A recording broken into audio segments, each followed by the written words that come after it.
Elis, julgamento que está quase chegando ao final. Como é que você tem acompanhado um pouco desse julgamento no STF? Ontem nós tivemos o voto do Luiz Fux, um voto demoradíssimo, começou de manhã, terminou quase que na madrugada, né, do dia de ontem, e que gerou todo um debate sobre o papel do STF e sobre o julgamento desse processo do 8 de janeiro. Fica à vontade.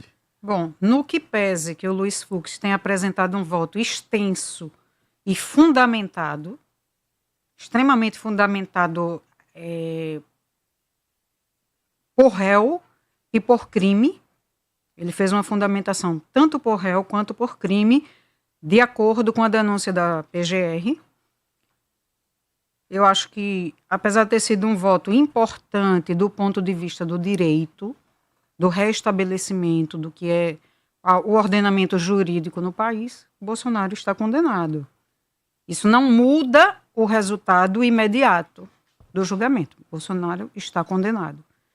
Isso pode trazer desdobramentos futuros. É a esperança do bolsonarismo e da direita. É que isso venha reverter lá na frente ou venha dar ao Bolsonaro expectativas de que ele consiga ter uma pena menor, ter um julgamento anulado, mas que a decisão de que ele vai ser condenado, eu acho que ninguém duvida disso. Está pacificada. Vitor, como é que você tem acompanhado um pouco este julgamento? Então, Narciso, são até agora tem sido votos bem extensos, né, de 3, 4 horas ali, só que ontem o do Fux acho que superou as 11 horas, e ele trouxe muitos casos, ele ia fazendo linhas de diálogos muito extensas, mas eu concordo com a Elise que a condenação de Bolsonaro é algo inevitável. Ele poderia pedir embargos infringentes, né? Caso mais um ministro, ou a Carmen Lúcia, ou o ministro Zanin, eles acabem absorvendo o Bolsonaro, aí ele teria 2 absorções, e aí nesse caso ele pode pedir esses embargos, que é uma revisão, que é como se fosse uma revisão de tudo que foi dito para tentar, inclusive, anular esse julgamento. O que eu acredito que não vai acontecer. Eu acredito que tanto o Zanin quanto a Carmen Lúcia, elas vão acompanhar os votos do Alexandre de Moraes e do ministro Flávio Dino, mas o ministro Alexandre de Moraes, o voto dele ali foi dentro do esperado. Uma coisa que me chamou bastante atenção na votação do ministro Flávio Dino é que ele, desde o início da fala dele, ele sempre tentou puxar para a tecnicidade. Ele disse, esse julgamento que está acontecendo aqui não é diferente de nenhum outro que está correndo no país inteiro. Então, com isso, ele quer dizer o quê?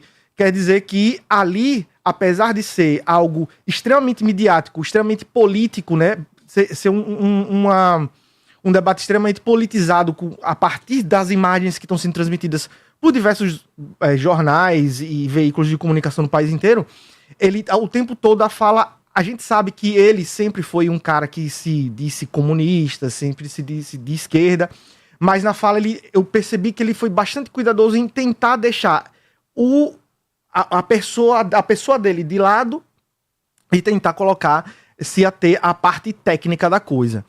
E a votação de Fux, cara, eu vou ser bem sincero, eu me surpreendi, né? Na verdade, muitas pessoas que comentam política, muitas pessoas do direito, inclusive, meu pai é do direito, meu irmão é advogado, e a gente já sabia que o voto dele iria nesse sentido, mas eu não esperava que ele fosse tão, basicamente, uma oitava peça de defesa dos réus, praticamente ali. Porque o que acontece?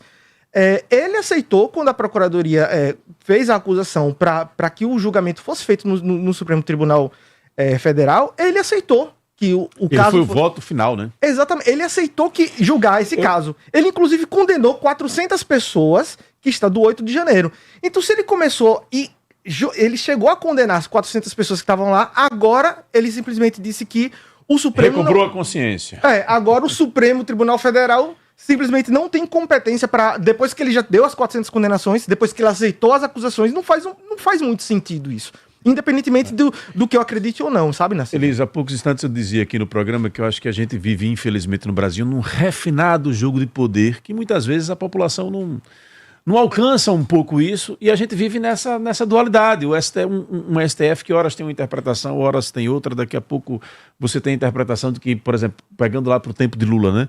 Prisão em segunda instância não deve acontecer, daqui a pouco, aliás, deve acontecer, daqui a pouco ela não deve mais acontecer, prisão em segunda instância, daqui a pouco o cara está condenado, daqui a pouco o cara está livre. Essa loucura deixa essa efervescência ainda mais, esse caldeirão mais fervendo no Brasil, né? Acredito que você está certo do ponto de vista de que até o julgamento de Lula, o Brasil não sabia nem o que era o STF. Perfeito. Não tinha conhecimento desses processos jurídicos. Isso era uma linguagem e um conhecimento distante, né? muito fechado ao juridiquês, né? Ao grupo que trabalha na promotoria, em advocacia. O povo não tinha conhecimento. A partir do momento do julgamento de Lula, do Mensalão, do Petrolão, todos aqueles julgamentos que aconteceram, e com a abertura das redes sociais, deu ao povo mais conhecimento, mais participação. Há 10 anos ninguém sabia quem era um ministro do STF. Hoje em dia, todo brasileiro sabe quem são os 11 e como se posicionam. E quem indicou, né? Quem indicou, como votou no processo contra o Lula, como está votando. Eu acho que isso é fundamental. Diferente do que você comentou, eu estava vindo para aqui, já estava ouvindo. Você disse assim, todo mundo tem opinião, todo mundo dá opinião. É importante que todo mundo dê opinião. Só o TSE, na última eleição, teve um custo para o Brasil, sem contabilizar o custo de urnas, de 1.400 bilhão para fazer uma eleição em 2022. A gente paga, a gente é obrigado a votar e a gente não pode discordar. A gente não tem o direito de dizer, na urna que eu fui, a urna apresentou um problema. Na urna que eu fui, a minha biometria não deu certo. Acontece. E quando a pessoa sai de lá reclamando, insatisfeita, é exatamente por isso. Porque você paga, você é obrigado a votar e você não tem o direito de se manifestar e dizer assim, não, eu fui votar e a minha urna apresentou um defeito. Por quê? Se a gente é obrigado, se a cidadania, ela se constrói do momento que eu pago o imposto, eu sou a pessoa que custeia o sistema, eu sou obrigado, eu não é voluntário o voto, ele é obrigatório, eu sou obrigado a ir lá votar e eu não tenho o direito de questionar se cheguei na minha zona eleitoral e aquilo ali deu algum problema, que acontece. A imprensa noticiou várias vezes. Hoje em dia é um tabu falar de eleição. É perigoso. O povo está com medo de falar de urna. Não sei se o problema é falar de urna ou dar aquilo como um contexto de manipulação. Porque, por exemplo, toda eleição você tem a quantidade de urnas reservas. Deu problema, você vai fazer a troca imediata daquele aparelho. Eu acho que o problema é você dar o contexto de um determinado problema como uma fraude, que é o que as pessoas geralmente fazem. E quando eu falei da questão da opinião mais cedo, não é um problema da opinião. O meu receio é que hoje você você tem verdadeiros tudólogos. O cara que entende de tudo. Ele fala com certeza absoluta sobre todos os assuntos. Ele não simplesmente opina, ele decreta o que é a verdade sobre todos os assuntos. Isso, para mim, não é que seja ruim, mas eu acho que é um desvirtuamento do debate, porque nem todo mundo tem conhecimento técnico sobre tudo. Quando eu estudei jornalismo, eu tive um professor que dizia assim, a verdade é uma vela acesa sobre o seu lábio. Quando você abriu a boca, ela apaga. Porque a verdade é sua, é o que você construiu diante do seu contexto de informações, sim, de pesquisa, de vivência, de experiências. Então, aquela verdade, ela funciona para você.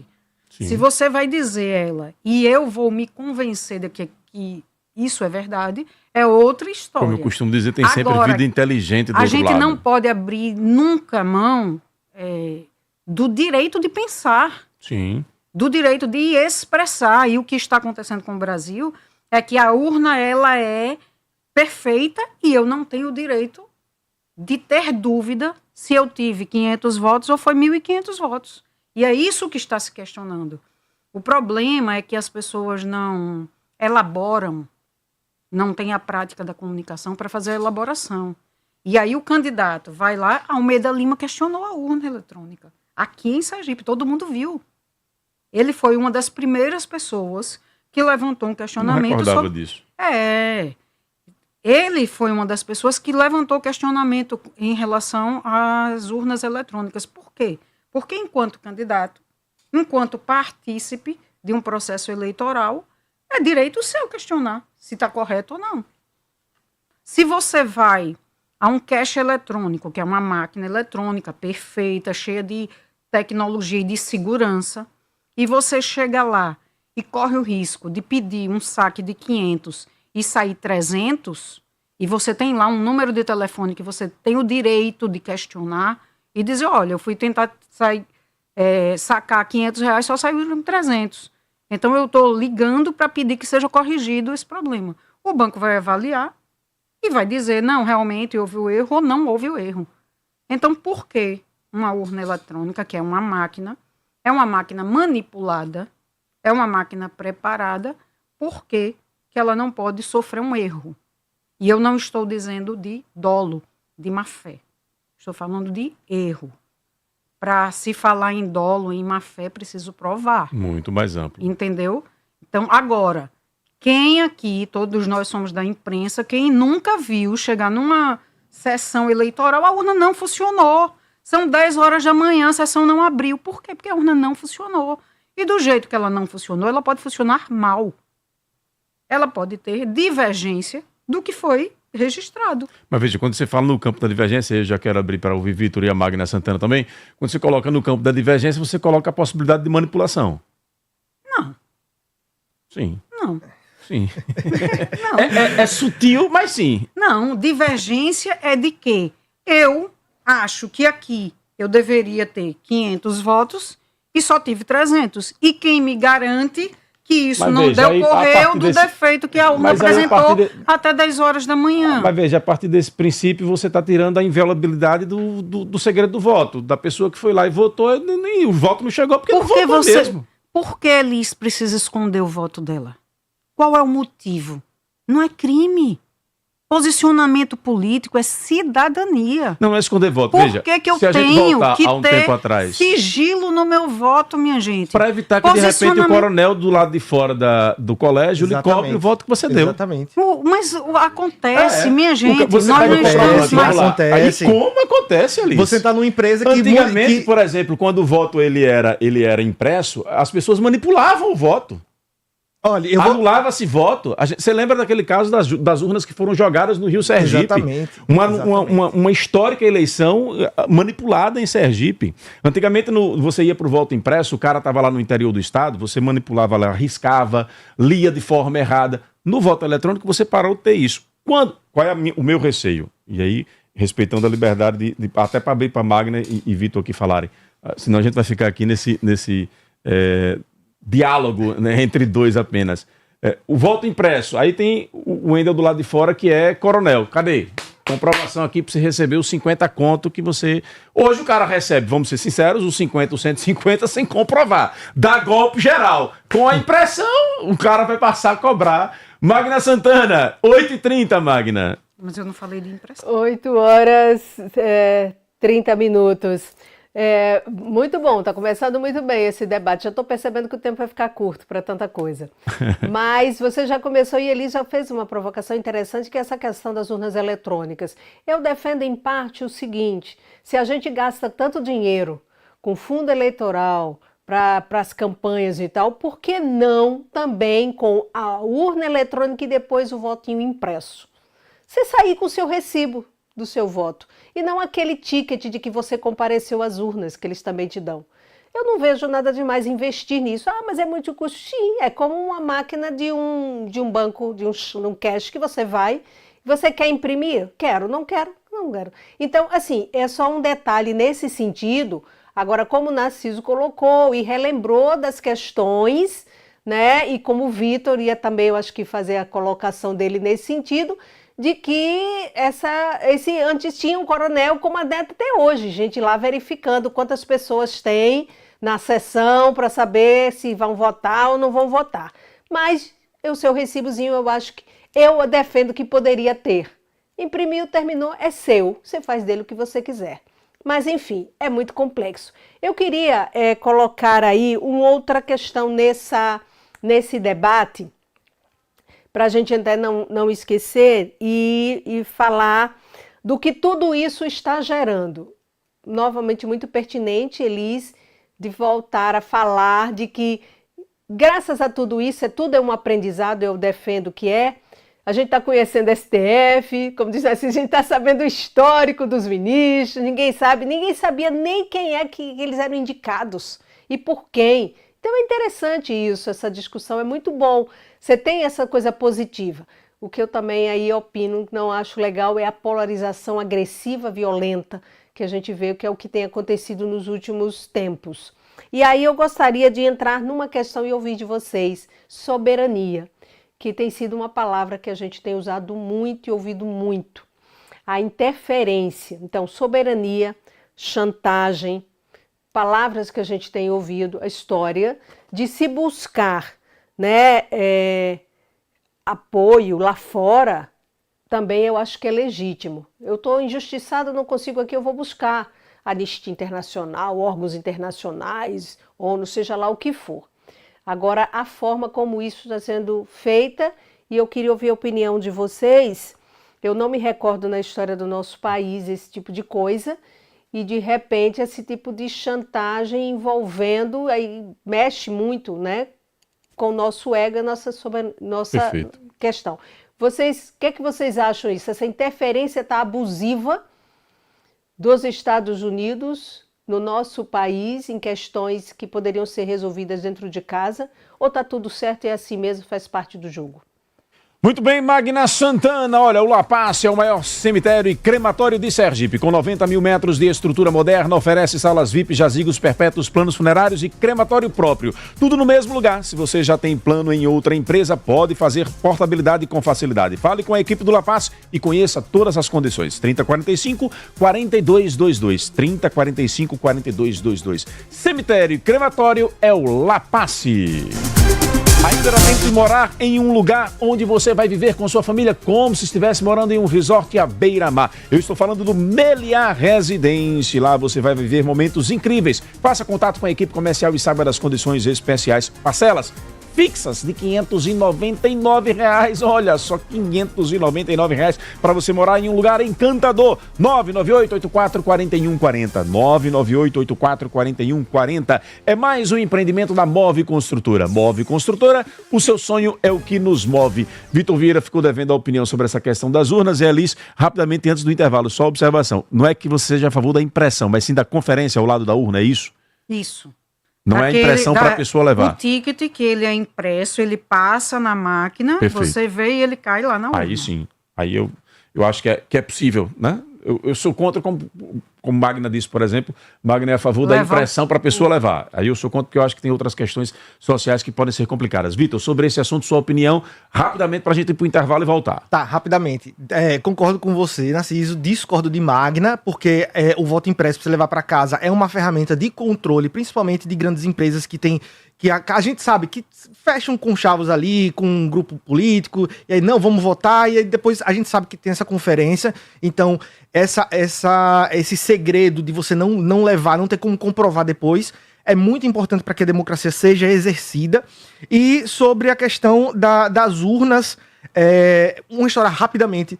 Meu pai é promotor de justiça e antigamente ele trabalhava auditando essas urnas, porque ele já trabalha há muito tempo, ele trabalhou em Propriar, enfim. E aí eu cresci escutando histórias de eleição, e aí ele pegava, às vezes a pessoa marcava fora do negócio do quadrado lá, aí ele juntava com o juiz da comarca e uns dois fiscais, você acha que votou em quem? E aí ele fazia uma votação ali, não, eu acho que ele quis votar mais pra cá, e a maioria vencia e contava... Imagine isso com chave entre o juiz e o... Exatamente. Não tô colocando seu pai no meio não, viu? Como é o nome do seu pai? Paulo Vieira. Sou Paulo, não tô colocando o senhor em dúvida não, mas assim, o conchave que poderia existir na cidade, entre o juiz, o promotor, o delegado, né, o policial, o mesário, enfim, e quantos votos não foram desviados nesse sentido, né? Então eu acho assim, muita maluquice defender a gente voltar a esse tipo de incerteza, a esse tipo de imprecisão, sim. Entendeu, Narciso? Perfeito. E assim, uma coisa que a gente precisa... eu vejo um argumento muito... que a galera diz, não, tudo que é eletrônico você pode hackear. Tudo que é eletrônico você pode pegar e através da internet você pode invadir e mudar. Por que essas pessoas não hackeiam?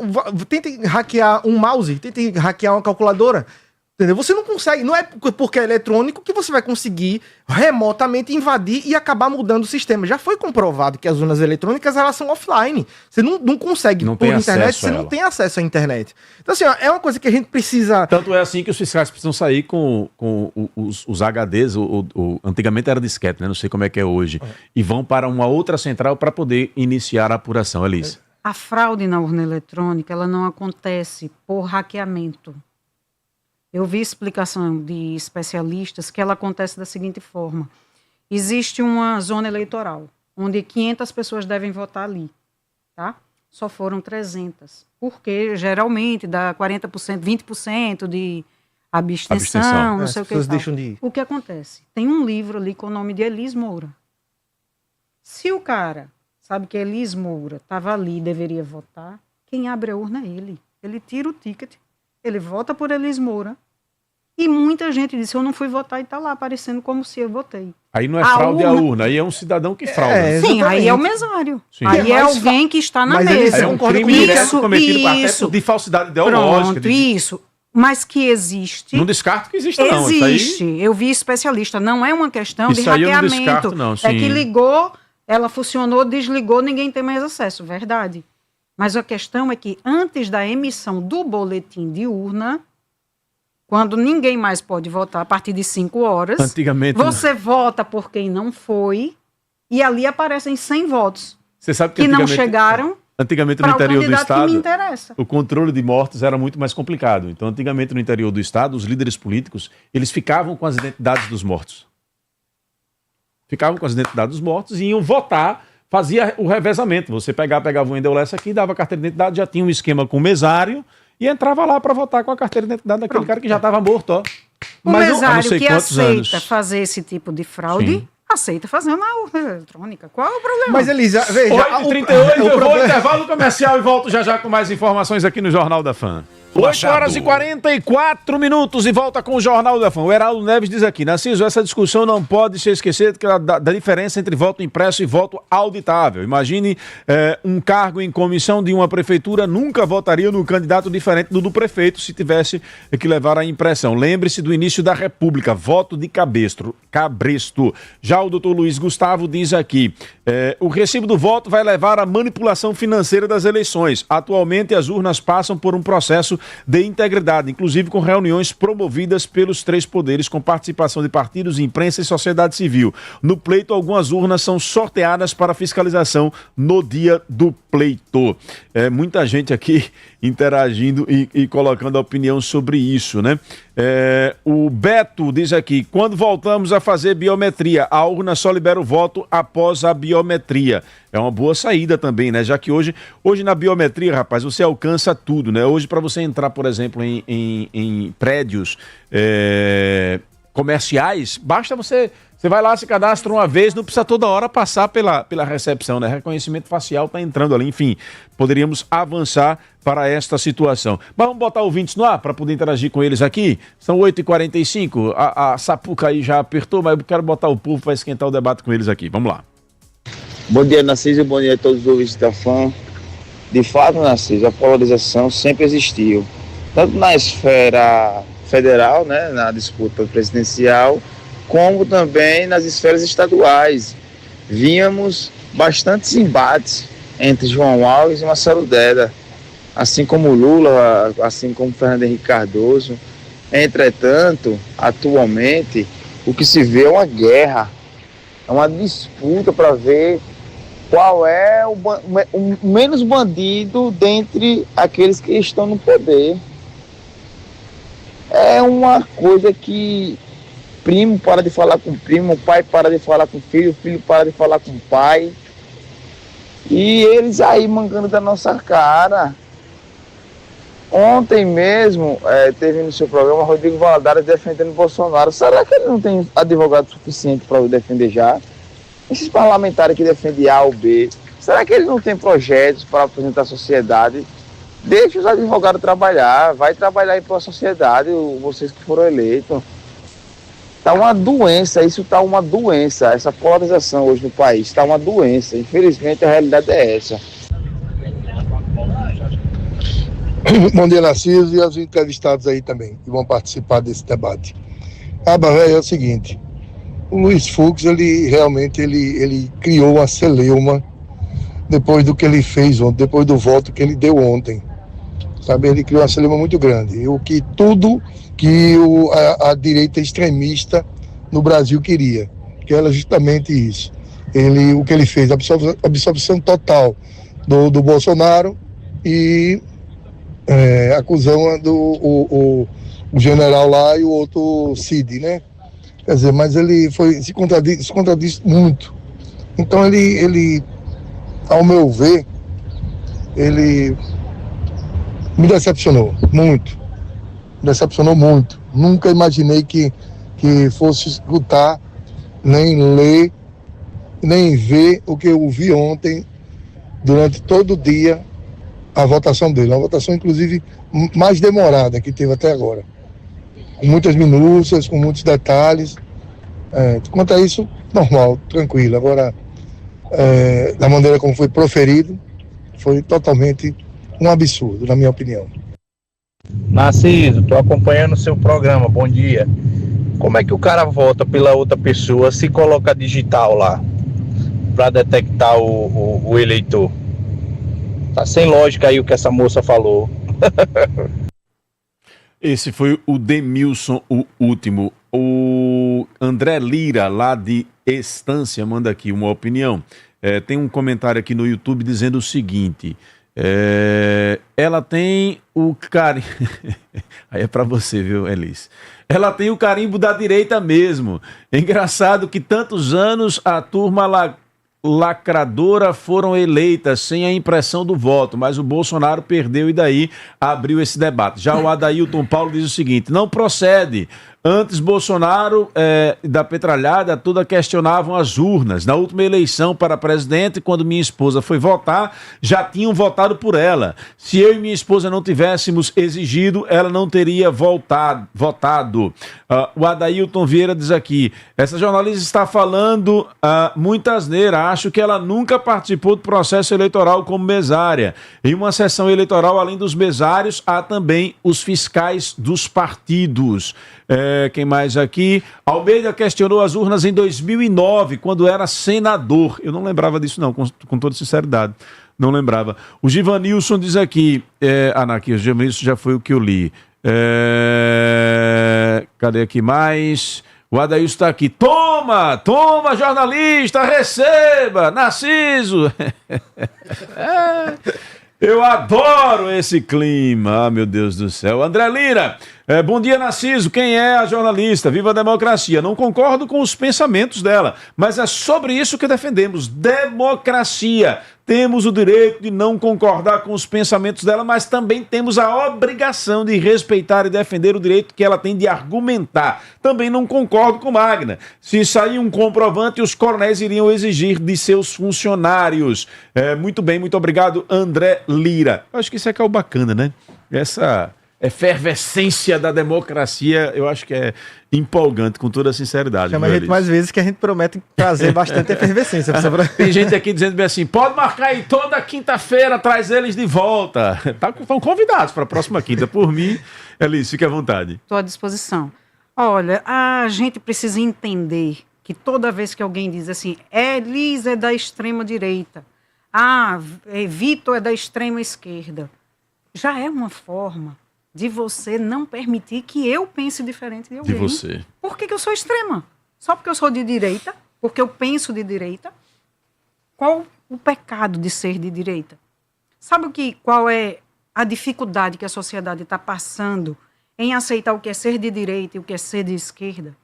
É que há 20, 30 anos quem estudava OSPB. E aí você sabia o que é ser de direita, o que é ser comunista, o que é ser socialista, o que é ser fascista. Hoje em dia, o que você mais ouve na rua é você é fascista, certo? Você nem sabia o que está dizendo. E o que é o fascismo? Perfeito. Onde nasceu o fascismo? Verdade. Quem é o pai do fascismo? Então, a partir do momento que você não sabe nem do que você está falando, qualquer pessoa que fala de alguma coisa que não lhe agrada, você é de extrema.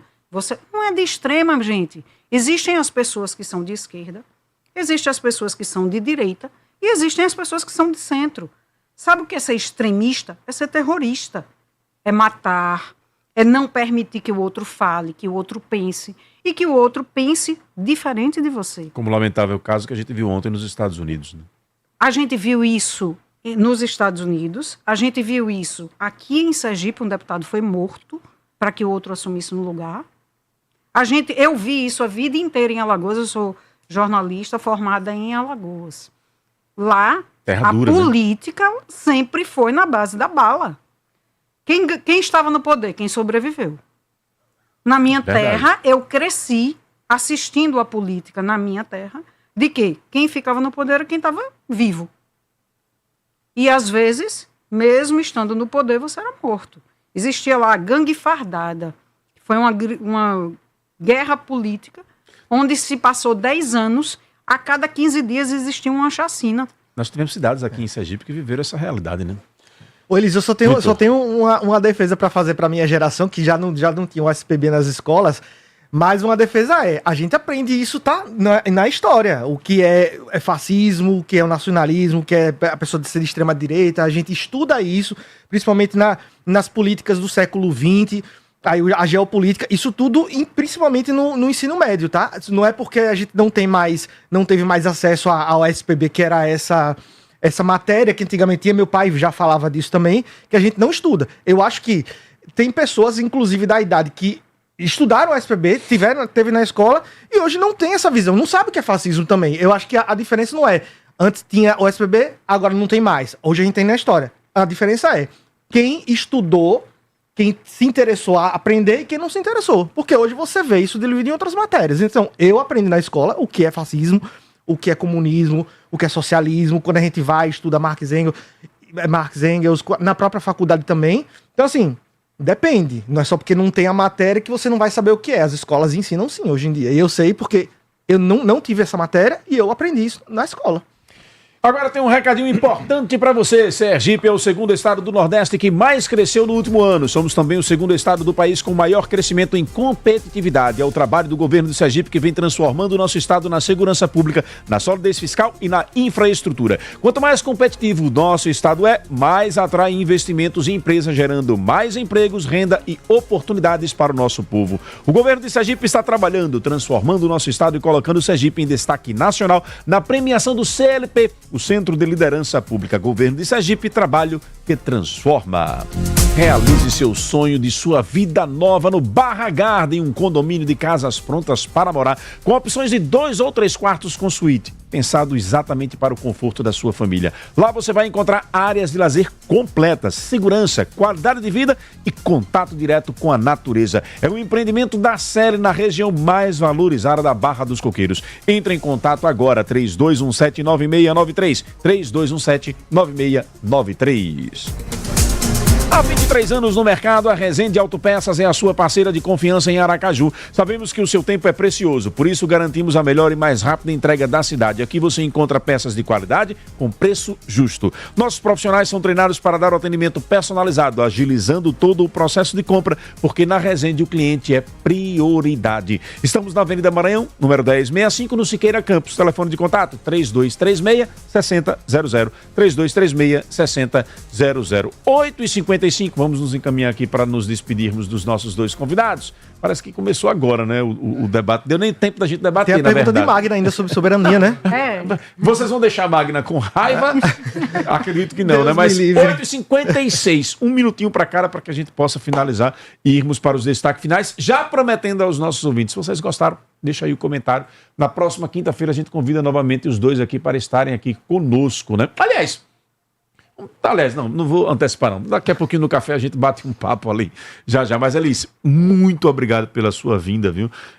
Elis, para quem tá começando agora, digamos assim, a acompanhar as redes sociais, Elis tem um tempo atuando nos bastidores, mas já foi uma das mais ativas jornalistas das redes sociais, quando essa efervescência do debate começava no início do Twitter, né? Debates quentíssimos, inclusive com o ex-governador Marcelo Deda. Eu acompanhava e observava direto isso. Parabéns, Elis, pela carreira e pela atuação, e espero que volte mais vezes aqui pra gente. Eu que agradeço a oportunidade, Magna. Para a gente falar de soberania, a gente tem que falar de território controlado, economia autônoma e legislação segura. O Brasil tem isso hoje. O Brasil é economicamente autônomo. O Brasil tem um território totalmente controlado pelo seu governante. E o Brasil tem uma legislação segura. Se não tem isso, não tem soberania. Vitor. Então vamos deixar que os Estados Unidos faça sua soberania sobre nós, né? Isso, desculpe, Elis, mas é um argumento, pra mim, sem pé nem cabeça. Porque, veja, a gente pode até não ter todas as seguridades sociais, a gente até pode não ter, sermos fortes, a nossa musculatura sermos fortes das pernas, mas deixar que outras pessoas, e assim, não, já que você não tem, eu vou ser o paternalista do mundo e vou exercer sobre você o que eu acho que é correto. Eu acho que não é por aí, eu acho que a gente tem que buscar, sim, nos fortalecermos como nação, buscar, sim, preencher essas lacunas, que você tá certo, a gente tem muitas lacunas políticas, econômicas, sociais. Porém, quem tem que resolver isso somos nós, e a soberania é sobre isso, é sobre nós sermos capazes de resolvermos nossos problemas com toda a dificuldade do mundo, e não simplesmente abaixar a cabeça para que, não, deixa os Estados Unidos resolver como eles resolvem no mundo todo, que é ocupando, né, e colocando a sua política imperialista pelo mundo. É exatamente isso que eles querem fazer. Ou vocês acham, que vocês estão ouvindo a gente, que se, por exemplo, ele ganhar esse debate e aí a família Bolsonaro, de fato, conseguir fazer com que o pai seja inocentado e tudo mais, você acha que o Trump simplesmente não vai querer nada, vai bater nas costas e vai dizer, não, beleza, vai lá, governa o país, eu não quero nada em troca não, eu ajudei vocês na brodagem. Isso não vai acontecer, gente. Não vai acontecer. Vitor, obrigado, Alice. Aí a provocação de Vitor a gente deixa pro próximo programa. Pro próximo programa, 8h59, não é nem 58 mais, é 8h59. Magno, um abraço, tchau, viu?